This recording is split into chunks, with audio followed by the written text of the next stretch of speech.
Hey, what's up, everybody? BDL44 coming at you another video. Alright, so, out of time.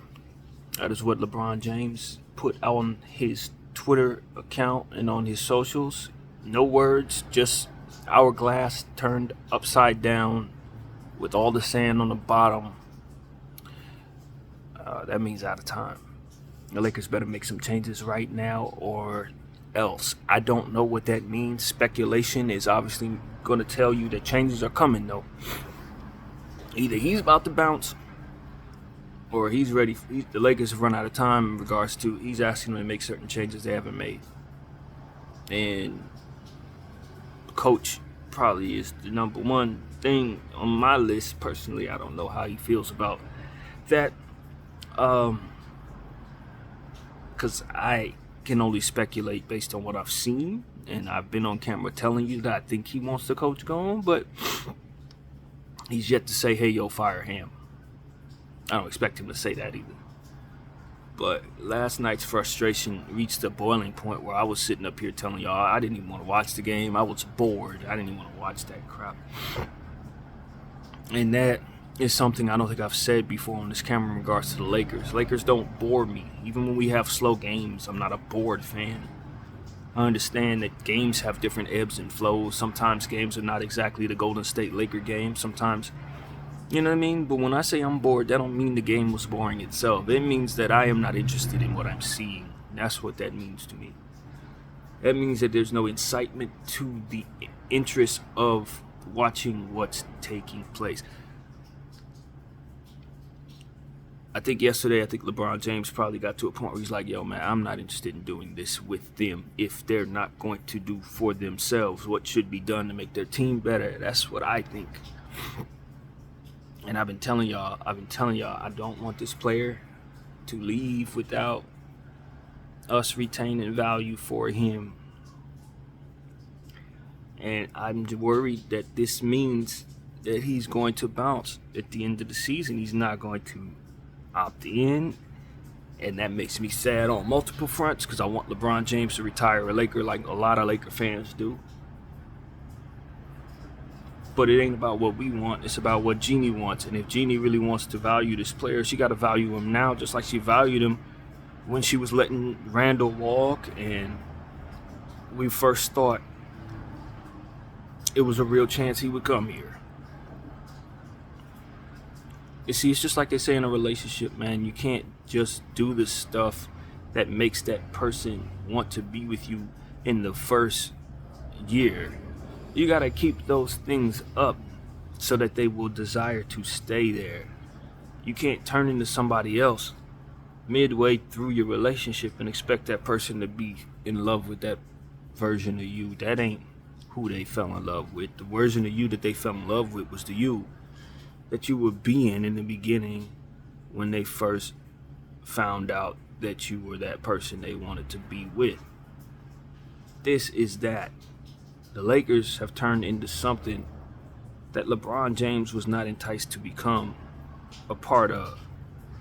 A team that was more concerned about optics in regards to what it looks like when you do certain things rather than the results of what happens when you do the right thing. And that was not who LeBron James joined. LeBron James joined a team where Jeannie Buss had made changes, difficult changes, to take over the basketball team from her brother, who had been doing things the wrong way. That was the team that she was showing LeBron James that he should be excited about coming to. We had cleaned house, we had done the hard things, and we were ready to take what we had and turn it into something special. And he was going to be the first big piece, and AD was going to be who we tried to acquire with the young guys that we had accumulated over the years. Right now, this is a team that seems like it's afraid to do the difficult things. And that is why I think LeBron James is probably not as excited about any of this anymore. The difficult thing right now for Jeannie Buss to do is a very simple one. You got to fire the coach again. And I know she's still paying coaches. I know that. Probably still playing Luke Walton's, probably still paying Frank Vogel. I get that, but when you hire the wrong coach and you give him a long deal, you end up having to pay that deal. It's just part of the game. What people need to stop doing is giving these coaches long contracts, man. That has to stop.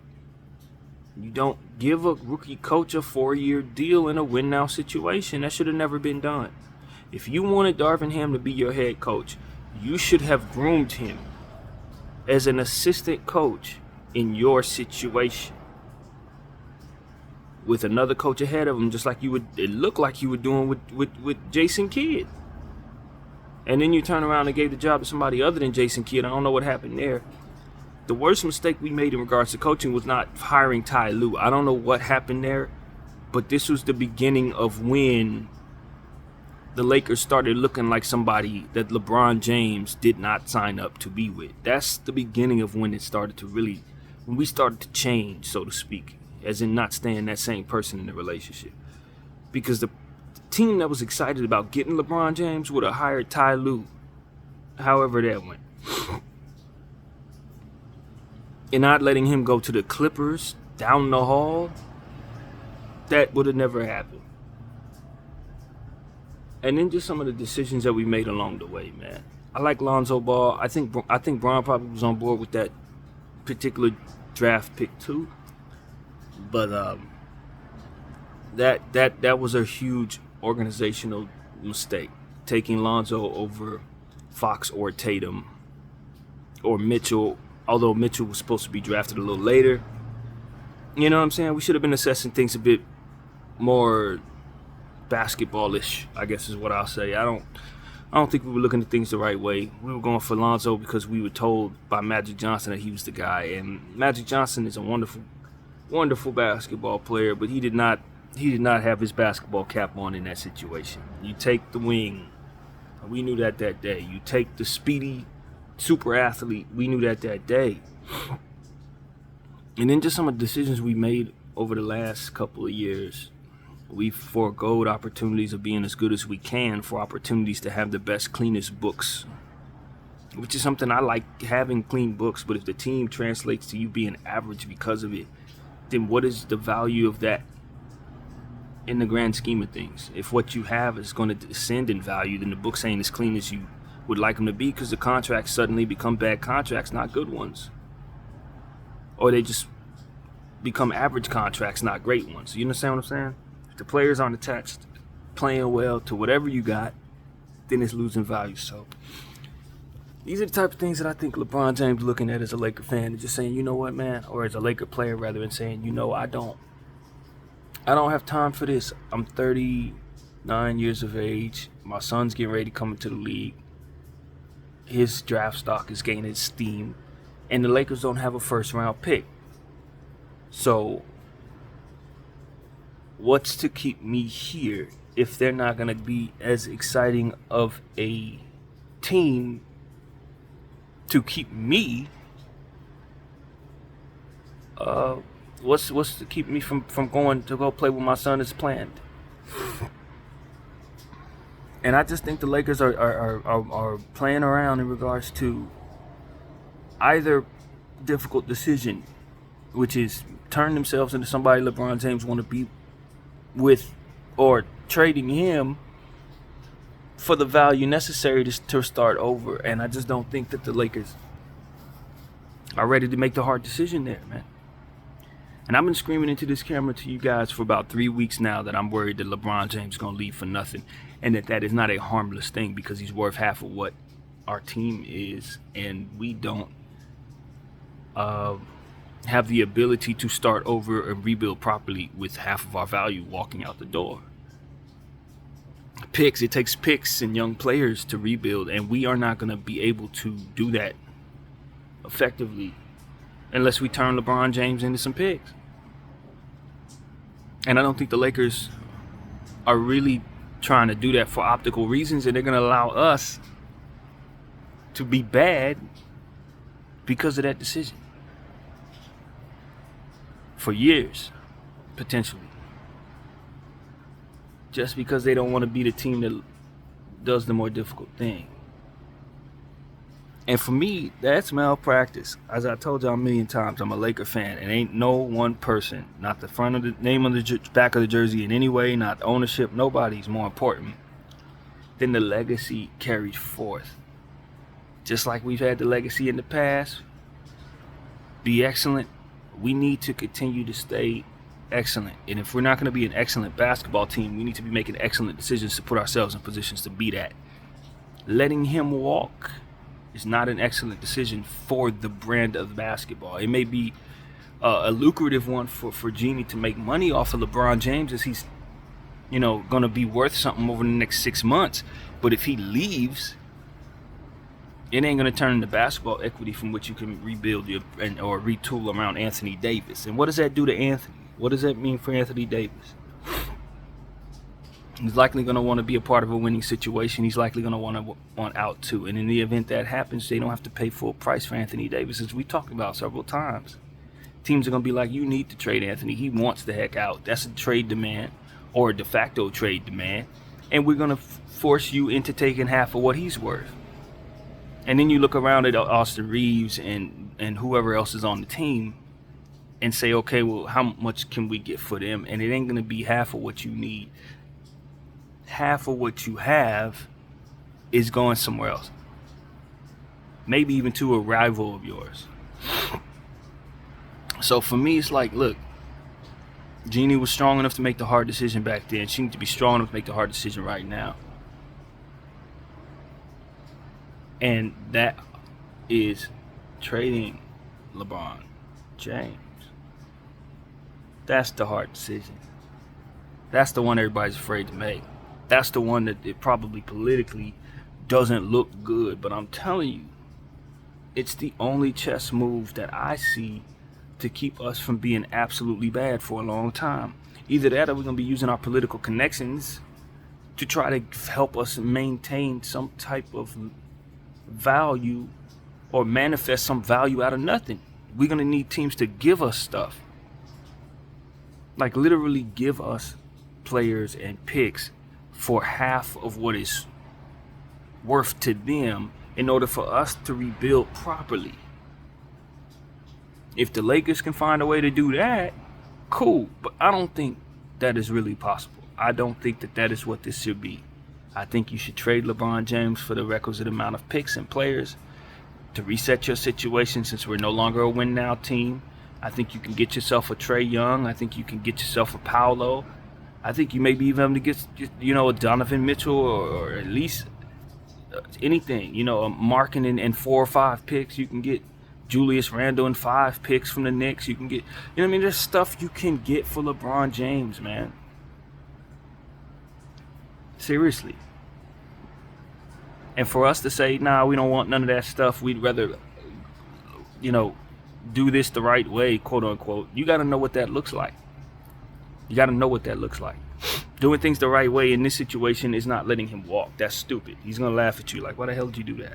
You putting the pressure on him to not destroy your organization? Who you think we're going to blame for that? Him? He already told you what he was going to do. It's not like he's leaving like a thief in the night. Would you expect us to do? Just boo him to death when he comes back? Why? He told us what he was going to do. So for me, it's like, I'm not going to do that. I'm going to put the onus square on the person who's responsible for this, and that's Jeanie. She needs to understand what it is that's being said in this camera right here and now. LeBron James is telling you out of time, and in my mind, that means he's bouncing. That's what that means. He's leaving at the end of the season. He's going to opt out. So you can trade him for his opt-out value, which probably ain't as much as it would be if he were on a contract for 4 years, which is fine. But you do need to trade him at opt-out value so you can get the requisite amount of stuff necessary to retool around Anthony Davis. That's what needs to happen. Or you need to do something to make it so that you have the first round picks necessary to overpay for his son in the draft. Get you the 15th overall pick or something like that. That may be enough. But whatever you do, you better do one or the other, because you're about to lose LeBron James. And it ain't going to be me sitting here acting like I don't know that's going to happen. Nor is it going to be me acting like I don't know how harmful that is to the future of this team. Players like that should never walk from your organization.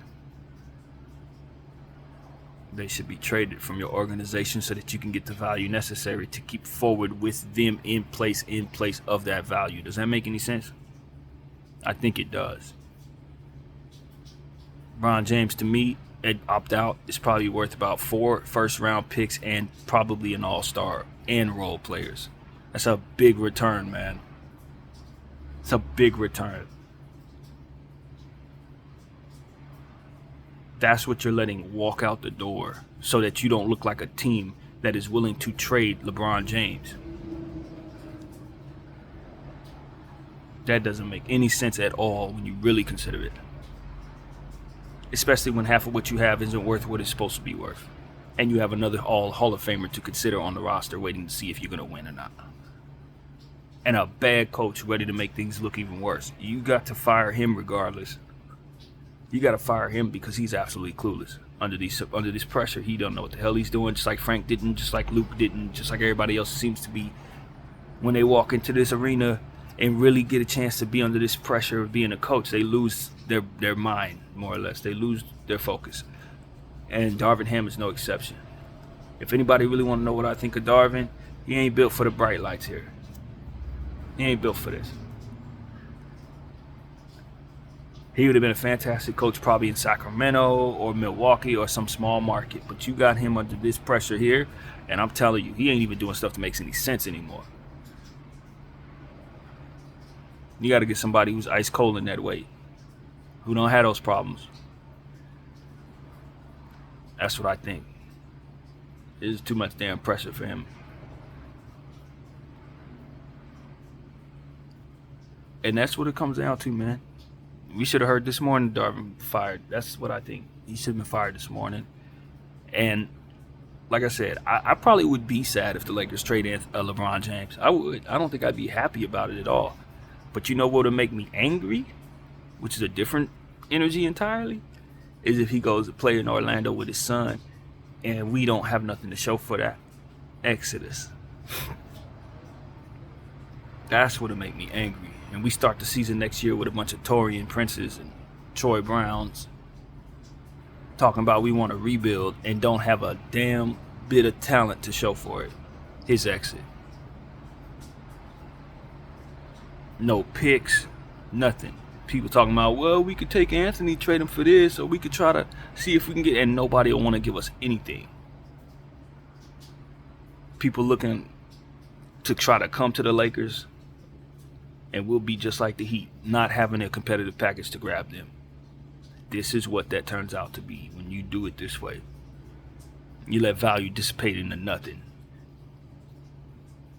It's malpractice, man. It should not take place. It don't have to happen. It's foreseeable. I'm telling you now, all of that doesn't have to happen.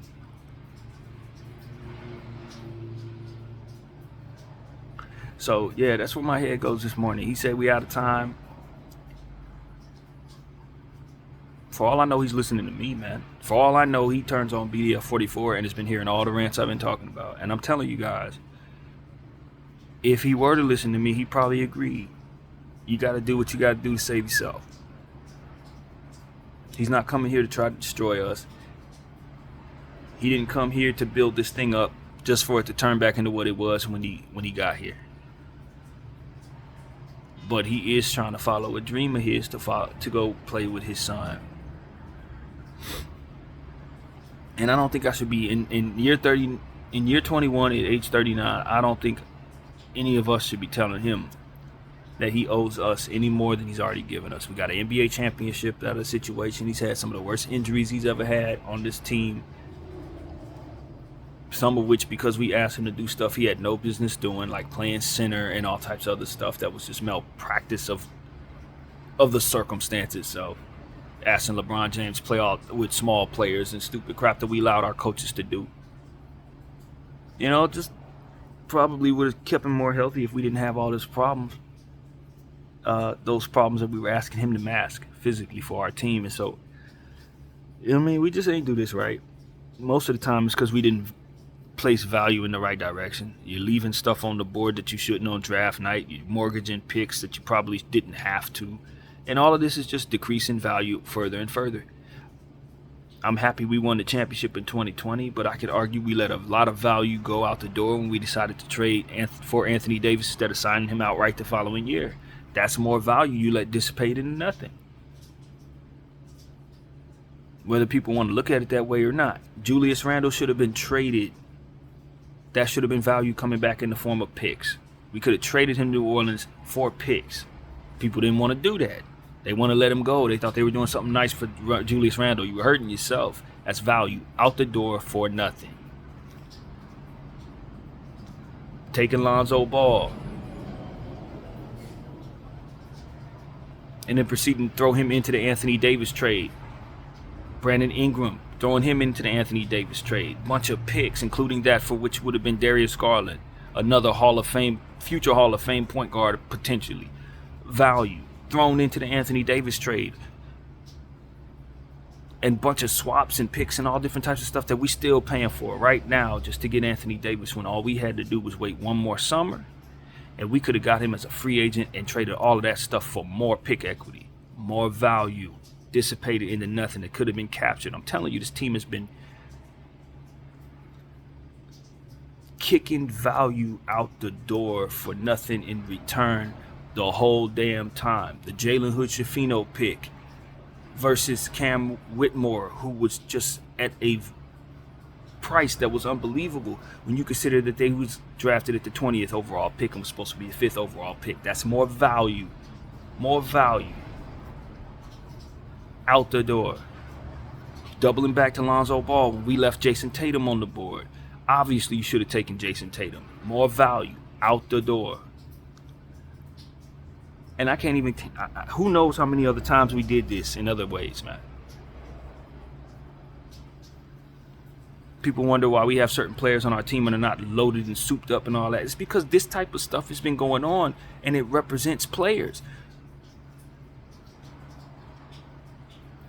Kyle Kuzma, KCP, and first round pick out the door for a bad contract coming back at $47 million of Russell Westbrook. Value out the door, not captured for what it's worth, leaving your organization in returns for something that you can use.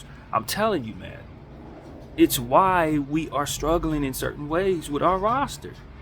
It's because we keep letting value leave and we don't actually understand that that's what we're doing. It's like every time you make one of these moves or every time you do anything like this, your team is just a little less talented because that value is not captured in regards to that talent being at a premium value in return. If it's a pick, if it's players, all of that stuff can be traded for good players instead of you having to sign Taurean Prince and Troy Brown and, you know, guys like that who are just not very talented, man. It's what otherwise should not be in place. Those guys shouldn't be in place because that should be talent worth a player on your roster or talent worth a player in your war chest to trade for something better. That's what I'm telling you. Anytime you forego the opportunity to make value happen for yourself, you are opening the door for your scrub to be on your roster. As we talk about all the time with the Golden State Warriors and that CP3 contract, bringing him in at full value is why they got Corey Joseph on the roster.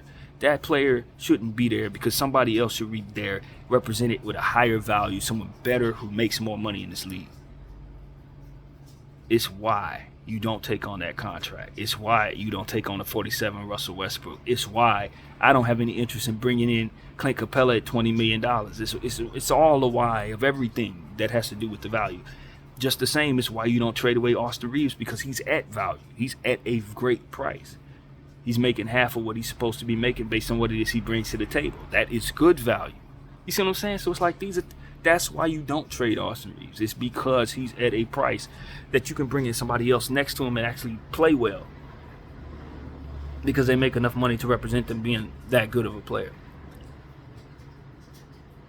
So it's like if you're going to kick value out the door, y'all, please don't be upset when you have worse players on your team because of it. If you're going to let guys walk, please don't expect to be able to have a competitive trade on. on the table for the player that wants to come to you and that you want, you ain't gonna have it. Miami's been doing this for years, and that's why their roster always stinks. They never have it.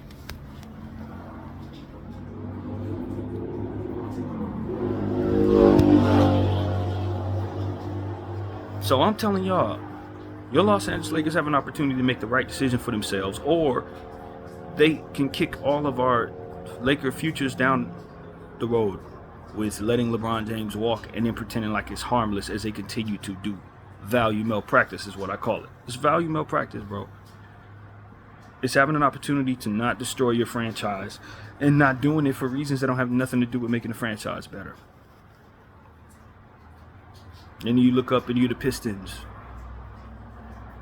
or the Wizards or something like that with a nice city, you know what I mean, with a great locale. So I'm not interested in this, man. I want the Lakers to make the right decision for a damn change. This ain't about making the team better. It's about preparing yourself for the imminent retooling around Anthony Davis that is ultimately in front of you. Your team is not good enough to win the championship. You're not a win-now situation, but you're holding on to 2 win-now players. It doesn't make any sense anymore. Coach is bad. Ain't no way around it. It's been a year and a half. He's no longer a rookie, and he's still doing stuff that you swear to God, this is his first time coaching. I'm not interested in this no more. Fire that man today. Not because we hate him and we want to bash his name and it's cute to say no, but because it's just time for you to move on from him. He's not very good at what he does, and he ain't getting better. That's the key to all of this. A year and a half, he hasn't gotten better. And we don't have time for this. This should not be the conversation we have early in the morning, the day after a Laker win, a loss, a Laker game of any sort, man. We lost yesterday to the Atlanta Hawks in a game where we were never even in the mix to compete for that basketball game. I don't think we got as close as 5 points, honestly. And Atlanta's a bad team, man. So, you know what I'm saying? This is what it is, man. The front office needs to turn the narrative around on themselves as it pertains to people are looking at you like you've been doing things the wrong way for a long time. Jeannie Buss, got people out here calling her a bad owner. We love Jeannie, and we know where Jeannie's come from as it pertains to the difficulty of moving Jim out. We know the good stuff that Jeannie's done, but she's gonna, you're only as good as your last move. And I'm telling you, we're in a space now where she has an opportunity to either be a good owner of this team or a bad one. A bad one doesn't make the difficult decisions. A good one makes the difficult decisions and lives with the results. I'm not saying I got it all under control or as it pertains to what I'm seeing here. I don't know. There are things behind the scenes that I can't tell. I don't know what other things are possible because we don't trade LeBron James. And maybe if I were privy to those things, maybe I'd have a different set of things to say here. But as far as I can tell, if it looks like what it looks like to me, a bad owner is going to let him stay here and walk out the door to go play with his son. A good owner is going to trade him somewhere that doesn't have a problem with that because he's going to be... They see the value in bringing him in as a rental to help them win the championship this year. That's what you do. You find a team like the Knicks who want to win right now, and you trade him there for their entire pick process, whatever they got. I hate to say it, but the Celtics have a plethora of picks as well. They probably love to bring in LeBron James for a bunch of picks. I don't think I want to trade him to the Celtics, but what I'm saying is the highest bidder who will give you the most equity for a LeBron James rental, for which he would be, is exactly where he needs to go now. That's exactly where he needs to go now.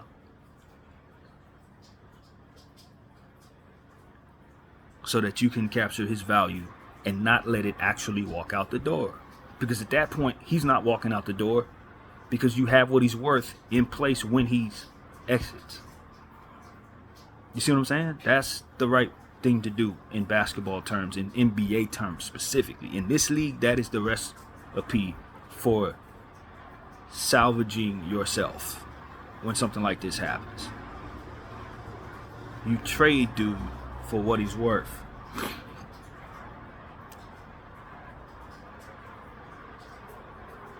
Then you've cashed out. Now you got your picks, you got your players, and you can say to Anthony Davis, do you want to be here? We got everything LeBron James is worth here in this return. If he says yes, great. What we can do is a plethora of things. We could take what we've gotten for LeBron James and ship it out for his next running mate. Or if he says no, we could turn him into more of that. Boom, reset. You're not resetting with nothing. You're resetting with what Bron is worth and AD is worth, which is a whole damn lot. A whole damn lot. That's what the Lakers are responsible for doing right now. That's what Jeanie Buss is responsible for doing right now, as far as I can tell. Otherwise, you ain't doing right by the Laker fan base. You're not doing right by the Laker colors. And everything else that's attached to it. Without saying too much or trying to strum up sadness in people's hearts. That ain't the purpose of this. I just want people to take care of the team. I ain't trying to sit up here and say, yo, you're doing this, that, and I ain't. You know, people can do that on their own when they look in the mirror.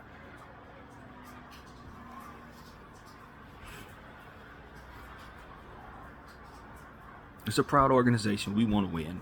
We deserve to have at least the value of what it is that we have stay in-house.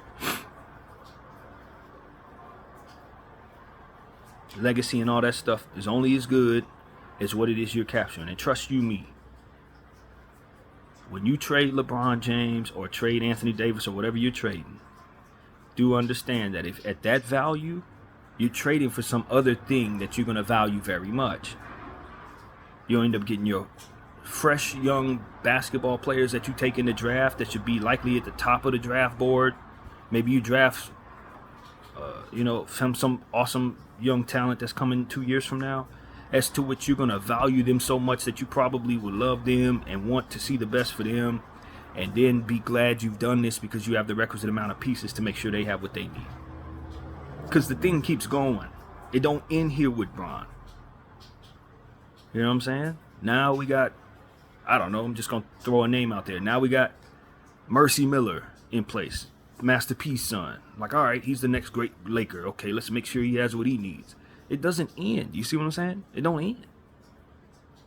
So what we does now is going to tumble forward to whether or not we have a great team with Mercy on it. Or whether or not he going to want to re-sign with us when it's time for him to re-sign, because the team sucks because we let LeBron James walk 5-6 years ago, whatever it is. You know, that's what I'm saying to you.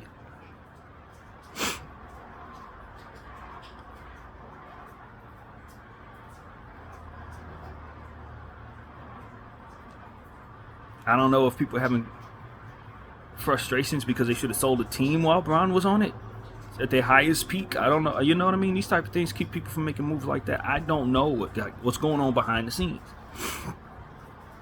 But what I can tell you is, for the betterment of basketball and the future of this team basketball-wise, you can't let LeBron James' value walk out the door. You got to get something for the man. Something. You know what I'm saying? Something. So that is really the most important thing for the Lakers, not necessarily anything else. Everything else is just us pretending like we have other responsibilities, staying in denial about what it is I've just expressed. You don't. Just this. I think that's all I want to say, man. I hope everybody has a great day.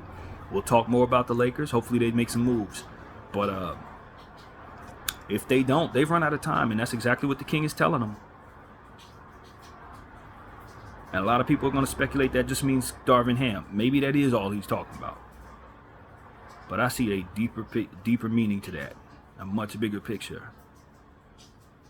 And that is exactly what I'm going to bring to the table, is what I see there. So, we're going to be Laker fans regardless, but I'm telling you, when people don't do right by what it is we own, just like Jim, we want them gone, man. Ain't nobody no exception to that. You got to keep making good decisions. You can't just make a good decision and think that's your legacy. This thing needs to keep going. And there will be other players that we value, that we're going to want to put stuff around. There will be other great stars that we're going to want to acquire in this league. And we want to have shown them that we can make good decisions around them and with their value. That needs to be understood. Because don't think Giannis is just going to want to come into your building just because you purple and gold. He can go down to Inglewood and still play in LA. You understand what I'm saying? You got to make a good decision with what you got at all times. not just yesterday, and think that's going to be a set for your legacy. That ain't it. That ain't how it was done before, and it ain't going to be how we succeed going forward. So that's what I want to say to everybody, man. People got to make the hard decision. People got to be okay with it. People got to do it in time. You can't just wait, prolong, stress, and not get it done. It has to be done now. And if you can't do it, you need to hire somebody who can. That is the job, Miss Jeannie. That's the job now. And Rob Pelinka, I know he's still new to the game to a degree, but you got to stop letting stuff value-wise walk out the door. You got to stop taking players that are not better than other guys just because they, whatever the case may be. I don't know why we took Jalen Hood-Schifino. I really don't. But there's nobody that probably was more valuable on the board at that time than Cam Whitmore. And we had him fall to us. And we let him fall past us. We let Podziemski fall past us. We let Hawkins fall past us. And God knows who else on that roster, on that list of players we could have taken over Jalen, who probably would have fell all the way to the second round if we would have left him there, man. Bad organizational decisions, man. So that's something that Rob needs to understand. I'm not sitting up here calling for Rob's job, but I'm telling you, I want my stuff valued better. I want us taking more valuable stuff. I want us to capture value. I want us to know what value actually means. Not just taking the guy that looks like him or the guy that looks like that, or yeah, he looks like a Laker guy. Let's bring him to. I don't know. I'm telling you, it don't work. If that's how we're choosing players, oh, he looks like that guy. Let's bring him. Doesn't work. It don't work, fam. You better take value. So that's really what I had to say, man. This could be considered a Laker rant, but this is more like a warning, man. We're running out of time. LeBron James is tweeting stuff, man. Players is tweeting. They're not happy. Last night it was Christian Wood. This morning it's LeBron James. And y'all acting like Anthony Davis is just going to sit quietly and not say nothing. Y'all taking Anthony's kindness for weakness. Not I, though. Not I. I got him in mind and what his future looks like on this team at all times. And we could lose him too. Yeah, he's on contract, but all he has to do is demand out. He got enough sway in this league to get himself somewhere. Y'all keep playing around, and you're gonna lose everything you got, including these fans. My name is BDF44. I thank you all for watching, and I'm out.